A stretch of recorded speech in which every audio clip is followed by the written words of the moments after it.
Hello दोस्तों, organic chemistry की इस सीरीज में मैं राहुल सर आपके साथ फिर उपस्थित हूं। तो दोस्तों, आज की वीडियो में क्लास 12th ऑर्गेनिक केमिस्ट्री में हम दो इंपॉर्टेंट क्वेश्चन करने वाले हैं, जिसमें हमारा पहला क्वेश्चन रहेगा दोस्तों, एनिलीन एथिल एमीन की अपेक्षा। मतलब देखो, एनिलीन की बोला है। एनिलीन क्या होता है?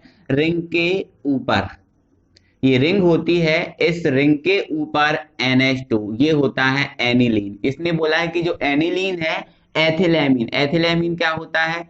C2H5O, सॉरी C2H5NH2, ये होता है एनिलीन। तो सॉरी, एथिलेमीन, ये एनिलीन और ये एथिलेमीन। तो ये बोल रहा है एनिलीन इस एथिलेमीन की अपेक्षा कम क्षारीय होता है।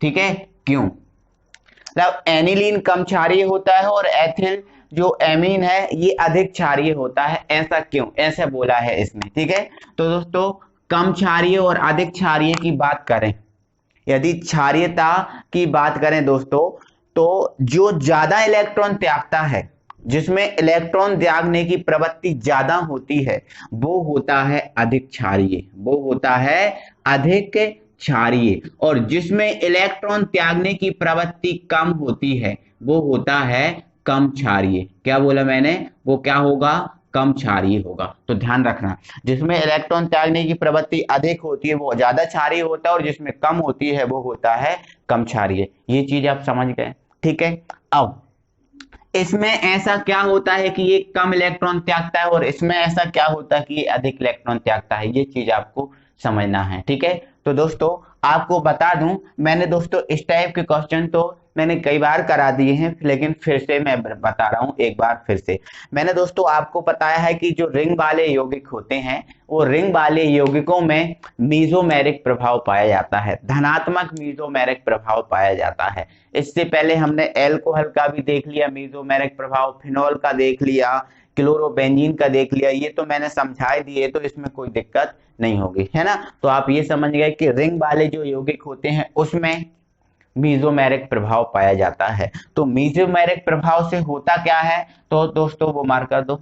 मीजोमेरिक प्रभाव से क्या होता है कि जो इलेक्ट्रॉन युग्म होता है, जैसे मान के चलो ये एनिलीन है, क्या है? ये एनिलीन है। ठीक है, एनिलीन NH2 होता है। ठीक है, अब एनिलीन के पास कितने इलेक्ट्रॉन होते हैं? 5 इलेक्ट्रॉन होते हैं, है ना। तो दो ये जुड़े हैं H, और एक ये जुड़ा है, मतलब 3 जुड़े हैं, तो 3 इलेक्ट्रॉन तो गए। संयोजकता कोष में N के 5 इलेक्ट्रॉन होते हैं, क्योंकि 15वें परिवार का है। 10 हटा दो, कितने बचे? 5 ही बचे। ठीक है, तो ये 3 तो जुड़े हैं। अब 3 के बाद अब कितने इलेक्ट्रॉन इसके पास बच रहे हैं? 3 जोड़ लिए तो कितने बच रहे हैं? 2 इलेक्ट्रॉन और बच रहे हैं। ठीक है, तो एक इलेक्ट्रॉन युग्म N के पास होता है, ये आपको पता है ना। आपको पता है 5 इलेक्ट्रॉन होते हैं, तो 2 ये जुड़े हैं और एक बॉन्ड से जुड़ा है, तो 3 तो जुड़ गए, है ना। अब 2 बचे, तो ये 2 इलेक्ट्रॉन है ना। मेसोमेरिक प्रभाव में मेरे भाई क्या होता है? जो इलेक्ट्रॉन युग्म है वो कहाँ जाता है? रिंग के चारों ओर घूमता है। तो पहले इधर आएगा, है ना, फिर इधर आएगा, फिर इधर आएगा, फिर इधर, फिर इधर, मतलब ऐसा रिंग के चारों ओर घूमता है। तो ऐसा कंडीशन में क्या होता है? यहाँ पर जो सिंगल बॉन्ड है, इस कंडीशन में यहाँ पर क्या हो जाता है? डबल बॉन्ड आ जाता है। यहाँ पर क्या आ जाता है? डबल बॉन्ड आ जाता है। ठीक है, अब वो कैसे आएगा, क्या होगा, वो सब पूरा मैं समझा रहा हूँ, अभी तो शॉर्ट में आपको समझा रहा हूँ। ठीक है, तो यहाँ पर जब डबल बॉन्ड आ जाएगा, जब यहाँ पर डबल बॉन्ड आ जाएगा, तो ये जो आपको जो एमीन समूह दिख रहा है, ये एमीन समूह इस रिंग के साथ फिर स्ट्रांगली जुड़ जाएगा, मतलब मजबूती से इसके साथ जुड़ जाएगा। जब ये मजबूती से इसके साथ जुड़ जाएगा, तो कोई भी इसका समूह बाहर नहीं निकलेगा। जब इलेक्ट्रॉन समूह जब बाहर नहीं निकल रहा, तो इलेक्ट्रॉन को त्याग करने की प्रवृत्ति भी क्या हो जाएगी? कम हो जाएगी। इलेक्ट्रॉन को ये त्यागेगा नहीं, और इलेक्ट्रॉन को जब त्यागेगा नहीं, तो ये तो कम क्षारीय हो गई, क्योंकि जो इलेक्ट्रॉन कम त्यागते हैं तो वो कम क्षारीय होते हैं। ठीक है, क्योंकि जब ये क्रिया करता है तो इनके मध्य डबल बॉन्ड आ जाता है, तो जिसके कारण ये इलेक्ट्रॉन को कम त्यागते हैं, इसलिए कम क्षारीय होता है। लेकिन दोस्तों क्या होता है कि जो आपका एथिल अल्कोहल होता है, इसमें ऐसा मेसोमेरिक प्रभाव वगैरह ऐसा सिस्टम इसमें कुछ भी नहीं पाया जाता। अब ऐसा इसमें कुछ भी नहीं होता, तो ये जो आपका एमिनो समूह है आसानी से त्याग देता है। आसानी से त्याग देता है मतलब ये इलेक्ट्रॉन का त्याग आसानी से कर देता है, और आसानी से कर देता है इसलिए अधिक क्षारीय होता है। अब ये चीज आपने शॉर्ट में समझ ली है। ठीक है, अब इसको पूरा समझना है, पूरा आपको लिखना है, ठीक है। तो पहले तो आपको दोस्तों इसमें ये लिखना है कि एनिलीन एथिल अमीन की अपेक्षा कम क्षारीय होता है। इसका कारण यह है कि एनिलीन में धनात्मक मीजोमेरिक प्रभाव पाया जाता है, जिससे इसकी निम्न संरचनाएं बनती हैं। तो मीजोमेरिक प्रभाव में संरचनाएं क्या क्या बनती हैं, तो वो तो मैंने आपको काफी दो बार समझा ही दिया है, लेकिन मैं फिर से आपको समझा रहा हूं, ठीक है। तो दोस्तों मैंने आपको ये बताया है कि जो मीजोमेरिक प्रभाव है वो कितनी स्टेप में पूरा होता है।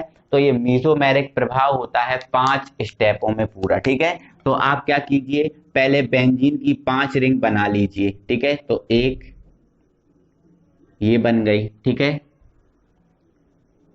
दूसरी रिंग, इसके बाद ये तीसरी रिंग, इसके बाद ये चौथी रिंग, इसके बाद ये 5वीं रिंग। 5 रिंग बन गई, ठीक है। हम किसका देख रहे हैं, एनिलीन का देख रहे हैं। तो इसके ऊपर हम क्या लिखेंगे, एनिलीन मतलब NH2, है ना। अब NH2 के पास कितने एकांक इलेक्ट्रॉन युग्म होते हैं, तो देखो इसके पास N के पास टोटल 5 इलेक्ट्रॉन होते हैं, तो 2 इधर और 1 इधर, ये तो बना ही है। अब कितना इलेक्ट्रॉन युग्म बचा, 2 बचा, क्योंकि 3 जोड़ लिए तो 3 में 2 ही बचे ना, हाँ तो ये 2 है, ठीक है। अब इसमें मीजोमेरिक प्रभाव होगा, तो पहले ये बेंजीन बना दो, तो यहाँ पर बॉन्ड लगेगा, यहाँ पर बॉन्ड और यहाँ पर बॉन्ड, ये प्रारंभिक बॉन्ड होते हैं ऐसे, ठीक है। एक छोड़ के बॉन्ड लगते ही हैं, तो ये एक छोड़ के बॉन्ड लगे हैं, ठीक है। अब मीजोमेरिक प्रभाव होगा तो ये क्या होगा, इलेक्ट्रॉन ये घूमेगा, तो ये इलेक्ट्रॉन युग्म पहले कहाँ पर आएगा मेरे भाई, यहाँ पर आएगा। अब इलेक्ट्रॉन युग्म यहाँ पर आएगा तो यहाँ पर डबल बॉन्ड बनेगा, जब यहाँ का डबल बॉन्ड बनेगा तो यहाँ का टूटेगा और ये टूट जाएगा। आपको पता ही है एक जो बॉन्ड होता है वो कितने इलेक्ट्रॉनों से बनता है, 2 इलेक्ट्रॉनों से, ठीक है। तो ये वाला यहाँ बनेगा तो ये टूट जाएगा, क्योंकि एक साथ बॉन्ड नहीं बनते, बेंजीन में एक छोड़ के बॉन्ड बनते हैं ना। देख रहे हो आप, यहाँ पर बॉन्ड बना ये छूटा है, यहाँ पर बना ये छूटा है, यहाँ पर बना ये छूटा है ना, ऐसे चलता है, ठीक है। तो यहाँ बॉन्ड बनेगा तो ये टूट जाएगा और ये टूट के कहाँ जाएगा, यहाँ पर, है ना, इस कॉर्नर पे, ठीक है। अब ये कॉर्नर पे जाएगा और यहाँ पर ये बॉन्ड बनाएगा, तो यहाँ पर तो क्या हो जाएगा, डबल बॉन्ड, और ये आपका NH2, है ना। अब ये इलेक्ट्रॉन त्याग दिया तो इस पे क्या हो गया, प्लस आ गया, ठीक है। क्या आ गया, प्लस आ गया, ठीक है। अब ये वाला बॉन्ड टूट जाएगा तो ये इलेक्ट्रॉन कहाँ पहुंच जाएंगे, इस कॉर्नर पे, तो ये इलेक्ट्रॉन इस कॉर्नर पे पहुंच गए।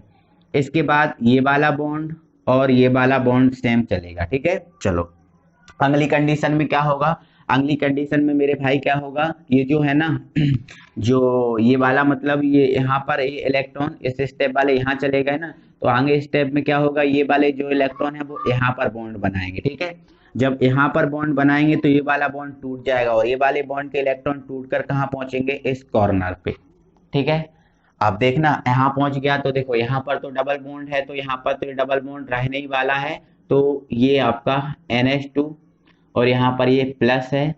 अब ये इसने कहाँ बॉन्ड बना लिया, यहाँ, ये बन गया बॉन्ड। अब ये वाला टूट के कहाँ पहुंच गया, यहाँ, तो ये इलेक्ट्रॉन आ गए, ठीक है। अब ये वाला बॉन्ड पहले से बना है, कोई दिक्कत नहीं, ठीक है।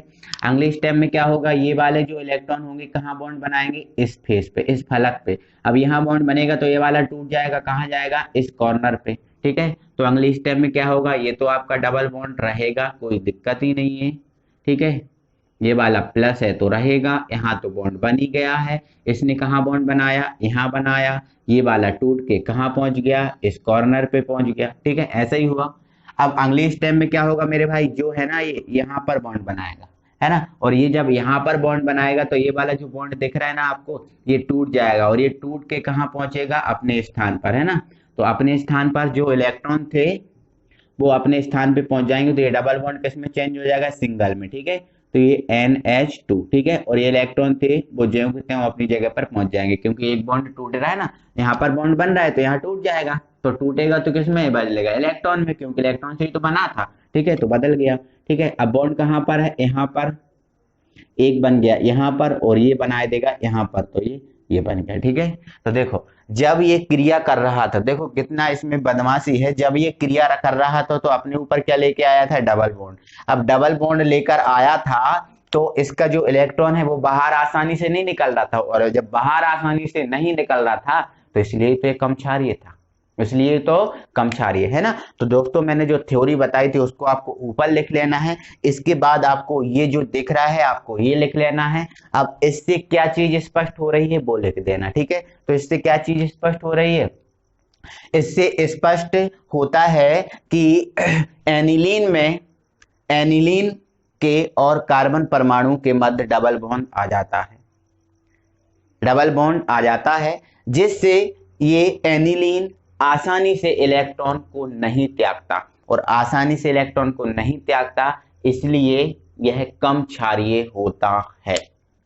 जबकि एथिल एमीन में धनात्मक मेसोमेरिक प्रभाव नहीं पाया जाता, जिससे ये आसानी से इलेक्ट्रॉन त्याग देता है, और आसानी से इलेक्ट्रॉन त्याग देता है इसलिए अधिक क्षारीय होता है। तो ये दोस्तों सिर्फ कारण हुआ किसका, एक एनिलीन एथिलेमीन की अपेक्षा कम क्षारीय होता है, क्यों, ये आपको कारण लिखना है ना। इतनी आपको थ्योरी देना है, ठीक है। पहले थ्योरी, फिर ये रिएक्शन, मतलब ये आपका रिंग बनानी है, इसके बाद स्पष्ट करके थ्योरी देनी है, बस इतना। आपका एक क्वेश्चन कंप्लीट हो गया। अब हम दूसरा क्वेश्चन देखते हैं जो हमने बोला था। दोस्तों हमारा सेकंड क्वेश्चन है, एथिल एमीन अमोनिया की अपेक्षा अधिक क्षारीय होता है, क्यों। मतलब इसने बोला है कि जो एथिल एमीन है, मतलब जो C2H5NH2 है, ये होता है एथिल एमीन। ये एथिल एमीन जो है इस अमोनिया क्या होता है NH3, इसकी अपेक्षा अधिक क्षारीय होता है एथिल एमीन। ये अधिक क्षारीय होता है और ये कम क्षारीय होता है, क्यों, ऐसा इसने बोला, ठीक है। तो मैंने तो दोस्तों अभी आपको बताया था, जो इलेक्ट्रॉन का दान ज्यादा करेगा वो अधिक क्षारीय, और जो इलेक्ट्रॉन का दान कम करेगा वो कम क्षारीय होगा, ठीक है। तो आपको लिखना है क्या है दोस्तों, एथिल एमीन अमोनिया की अपेक्षा अधिक क्षारीय होता है, इसके निम्न कारण है ना। जिसमें पहला कारण दोस्तों इसका ये है कि जो एथिल एमीन होता है इसका वियोजन अधिक होता है, एथिल एमीन होता है इसका वियोजन अधिक होता है। अब इसका वियोजन अधिक होता है तो इलेक्ट्रॉन को त्यागने की क्षमता भी क्या होगी, ज्यादा होगी। इलेक्ट्रॉन को त्यागने की क्षमता ज्यादा होगी, और जब इलेक्ट्रॉन को त्यागने की क्षमता ज्यादा होगी तो एथिल एमीन अधिक क्षारीय होगा। जबकि अमोनिया का वियोजन जो है ना वो कम होता है, और अमोनिया का वियोजन कम होता है तो इलेक्ट्रॉन को त्यागने की क्षमता क्या होगी, ज्यादा होगी। इलेक्ट्रॉनों को त्यागने की क्षमता क्या होगी, ज्यादा होगी। अब इलेक्ट्रॉन को त्यागने की क्षमता कम होगी, क्योंकि वियोजन इसका कम हो रहा है, और कम इलेक्ट्रॉन को त्यागने की क्षमता होगी तो ये कम क्षारीय होगा, जबकि ये है ना जो अधिक क्षारीय होगा, ठीक है। तो पहला आपको कारण क्या लिखना है, एथिल एमीन का वियोजन अधिक होता है, जिससे इलेक्ट्रॉन को त्यागने की क्षमता अधिक होती है, जबकि अमोनिया का वियोजन कम होता है, इसलिए इलेक्ट्रॉन को त्यागने की क्षमता कम होती है। फलस्वरूप एथिल एमीन अधिक क्षारीय होता है और अमोनिया कम क्षारीय होता है, ये आपको बताना है, ठीक है, पहला कारण।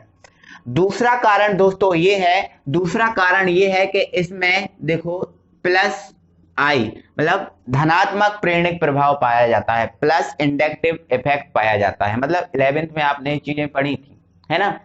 अब प्लस इंडक्टिव इफेक्ट पाया जाता है, तो प्लस इंडक्टिव इफेक्ट पाया जाता है, धनात्मक प्रेरक प्रभाव पाया जाता है, तो इसमें इलेक्ट्रॉन को त्यागने की प्रवृत्ति बढ़ जाती है। बट जबकि इसमें धनात्मक प्रेरक प्रभाव नाम का शब्द होता ही नहीं है, इसमें ये पाया ही नहीं जाता, तो इलेक्ट्रॉन को त्यागने की जो प्रवृत्ति है वो कम होती है, इसमें अधिक होती है ना। अब अधिक होती है तो ये अधिक क्षारीय, इसमें कम होती है तो कम क्षारीय। तो दूसरा कारण आपको क्या लिखना है, दूसरा कारण लिखना है कि एथिल एमीन में प्रेरक प्रभाव पाया जाता है, जिससे इलेक्ट्रॉन को त्यागने की प्रवृत्ति बढ़ जाती है, जबकि अमोनिया में प्रेरक प्रभाव नहीं पाया जाता, जिससे इलेक्ट्रॉन को त्यागने की प्रवृत्ति कम होती है।